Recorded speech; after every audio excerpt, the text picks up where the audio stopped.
Okay guys, in this next example it says find the volume of each triangular prism. In fact, I want to highlight that word triangular because I know the name of this shape is based off its base shape. Well, that base shape has to be a triangle. Now I want you guys to be real careful because it's laying on its side right now and it's laying on a rectangle, and some people might think that that rectangle is the base shape. However, based off of its name, I know it has to be a triangle. The base shape has to be a triangle. So here's a triangle along here. I can even highlight that if I wanted to. So here's a triangle. Therefore, this has to be the base shape. And there's also another way of knowing that this is the base shape without even having the name triangular prism.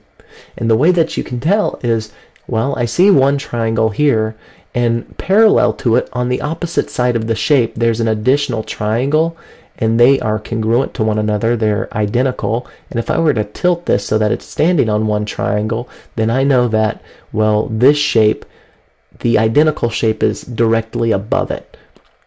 And if we notice that it's laying on this as it's laying on its rectangular side, the shape that's above it is not directly above it, and that's how we know that the rectangle cannot be the base shape. Alright, now let's go ahead and find the volume of this shape. Remember that general term we use. Capital V, volume, is equivalent to capital B times the height. Now remember, capital B represents the area of the base shape. So let's go ahead and just make a note over here. The area of a triangle is equivalent to, well, we can say it two different ways. We can take half of the base times the height, or another way of writing it would be that the area, I'm going to use a capital R here, the area is equivalent to base times height over 2. Whichever formula you like better, use it. Now I know that this formula, it works better for most middle school students. It just mentally makes more sense to divide a number by 2 to make it smaller, rather than multiplying by 1/2 to make that value smaller. Regardless, whatever formula you like, stick with it. Okay, so I'm going to take one of these formulas and I'm going to plug it in above. I'm going to just change colors real quick. I'm going to use red, and I'm going to say that the volume now, it's equivalent to the area of the base shape, and the area of the base shape that I'm going to use is base times height over 2, and we've got to multiply this information times the height again.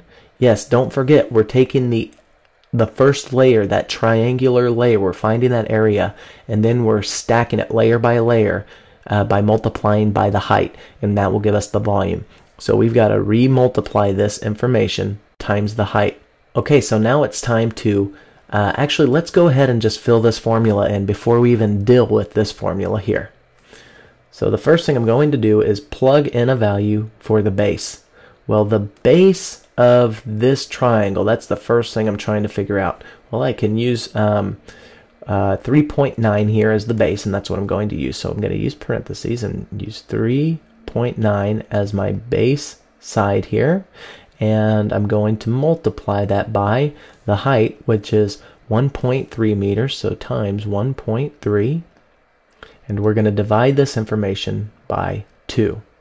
Okay, so I'm just going to eliminate a couple of values, 3.9 and 1.3. I'm finished with them. I want to take this formula and plug it in above. I'm going to change colors. So we have 3.9 for the base times 1.3, and we're going to divide those values by 2. I want to take all of this information and put it in brackets real quick. Then we're going to take all of this information and multiply it by the height. That's the next thing I've got to do. Well, what's the last value that's left over? Well, it's 4 meters, and it represents the height of our rectangular faces. So that's the last value that I'm going to plug in for the height. So we're going to multiply all of this information times 4, and I'm going to use parentheses to multiply times 4. So let's start out with 3.9 times 1.3. That should give you a value of, in fact, I want to change pen colors real quick. That should give you a value of 5.0 5.07. So 5.07, we're going to divide by 2 here. And I'm just going to use parentheses now. And also, after we do that, we'll multiply times 4. So 5.07, we're going to divide by 2.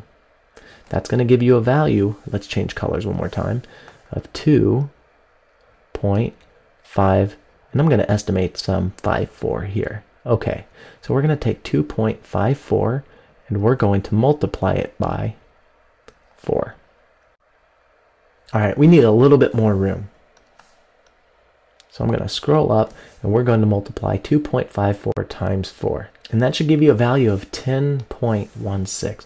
So these two multiplied together give you a value of 10.16. Well, don't forget, the volume is equivalent to 10.16, in this case, meters cubed. And we're going to box all of this information up. Cool, guys. I'll see you in another video.